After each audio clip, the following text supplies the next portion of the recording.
എല്ലാവർക്കും നമസ്കാരം. എല്ലാവരും സുഖമായിരിക്കുന്നുവെന്ന് വിശ്വസിക്കുന്നു. ഇന്ന് നമ്മൾ ഉണ്ടാക്കാൻ പോകുന്നത് വെണ്ടയ്ക്ക കറിയാണ്. അതിനുവേണ്ടി ഒരു പാത്രം ഗ്യാസിൽ വെച്ച് അതിലേക്ക് 2 ടേബിൾ സ്പൂൺ വെളിച്ചെണ്ണ ഒഴിക്കുക. അതിലേക്ക് 1/4 കിലോ വെണ്ടയ്ക്ക കഴുകി ഒരു തുണി കൊണ്ട് വെള്ളമെല്ലാം തുടച്ചു മാറ്റി അല്പം നീളത്തിൽ മുറിച്ച് വെണ്ടയ്ക്കയുടെ വഴുവഴുപ്പ് മാറാൻ 5 മിനിറ്റ് മീഡിയം ഫ്ലെയിമിൽ വഴറ്റുക.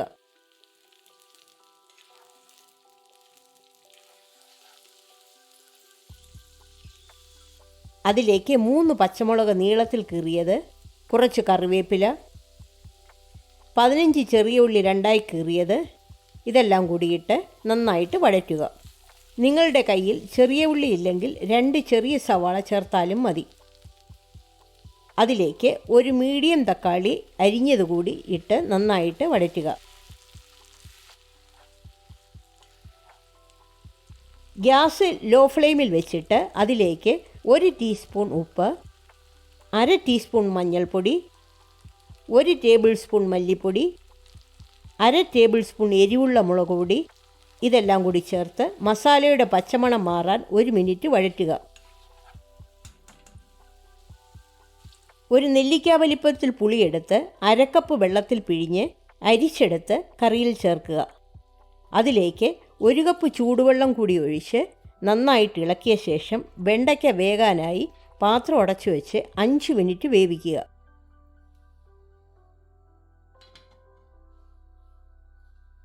കറിയുടെ അരപ്പുണ്ടാക്കാനായി ഒരു മിക്സിയുടെ ജാറിൽ 1/2 കപ്പ് ചിരുകിയ തേങ്ങയും 3 ചെറിയ ഉള്ളിയും 1/2 ടീസ്പൂൺ മഞ്ഞൾപ്പൊടിയും തേങ്ങ അരയാൻ വേണ്ടി അല്പം വെള്ളവും കൂടെ ഒഴിച്ച് നന്നായിട്ട് പേസ്റ്റ് പോലെ അരച്ചെടുക്കുക.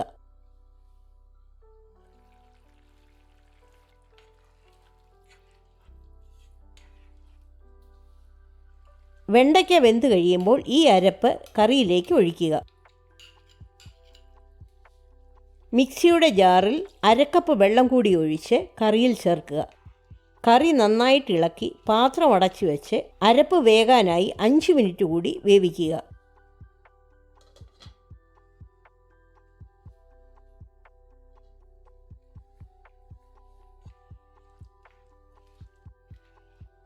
നമ്മുടെ കറി റെഡിയായിട്ടുണ്ട്. ഗ്യാസ് ഓഫ് ചെയ്യുക.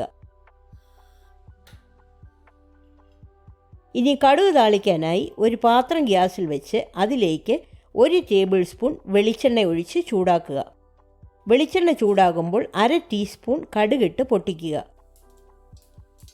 3 വറ്റൽമുളക്, കുറച്ച് കറിവേപ്പില, ഇത് രണ്ടും കൂടിയിട്ട് 30 സെക്കൻഡ് മൂപ്പിക്കുക.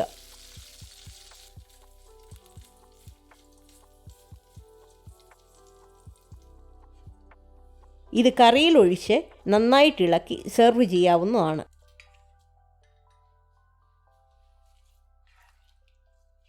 ഈ റെസിപ്പി എല്ലാവർക്കും ഇഷ്ടപ്പെട്ടെന്ന് വിശ്വസിക്കുന്നു. ലൈക്ക് ചെയ്യാനും ഷെയർ ചെയ്യാനും സബ്സ്ക്രൈബ് ചെയ്യാനും മറക്കരുത്.